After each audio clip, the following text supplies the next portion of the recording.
family. All right, here we're going to talk about 5 prime movements. We're first going to start with Deadbug. We're going to do quadruped, tall kneeling, half kneeling, and hip hinge. So Dr. Poland is going to be a demo here, and I'm going to talk you guys through it. So these are our 5 intro positions. So first one is Deadbug. What Dr. Poland's going to do, she's going to go flat onto her back. When she's onto her back, she's going to relax her head, relax her arms. She's going to bring her knees up. This is our basic Deadbug position, all right? There's a lot of progressions that come from this, but we're first just going to cover the basics. All right, Deadbug, we want knee aligned with hip, and we'll drop the shins just a little bit so we're 90 degrees. Great, and what she's going to do is make sure that her low back stays flat to the mat. If my hand was underneath her, she won't let me underneath this low back area. She's going to press that to the floor, and this is our basic Deadbug position. Position number 2, we're going to go into quadruped. With quadruped position, she's going to go on all her 4 on her hands and on her knees. So all 4, all right? And what this is going to line up as, her hand's going to be right underneath her shoulder. Her knee is going to be right underneath her hip. She's in a neutral spine, all right? Really important position here. Neutral spine, she's going to also make sure that her shoulder blades are down and packed position, we call it. So this is in a packed position, stable position, all right? And this is quadruped position. Really simple here, looking down at an angle to the floor, not necessarily up and out, okay? Everything looks straight and aligned. Position number 3, tall kneeling. Tall kneeling position.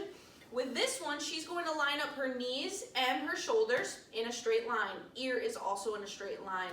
This is our tall kneeling position. From time to time, she may bring her elbows up to hold a kettlebell in hand, or we may be doing different positions, different exercises out of this position. Half kneeling position. Option 4, version 4. From this position, her knee is going to be right above the ankle. Ankle is lined up with that knee. Shin is in a straight line.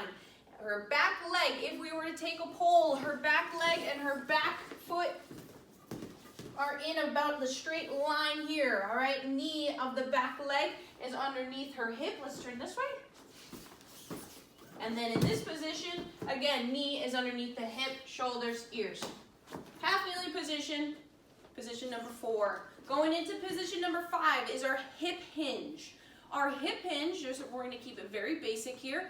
Dr. P is going to take a pole. She's going to align that along her spine so it's touching the low back all the way down and all the way up. From here, she's going to go into an athletic position, so feet are about shoulder width apart, a little bit wider. She's going to go ahead and hinge, pushing her butt back. Notice the angle of her knee and her shin, or with her ankle, so her shin angle. All right, as she comes up, she's going to squeeze and lock down into a stable position. Everything is neutral, coming back, pushing the hips back, and then back up top, returning to the starting position.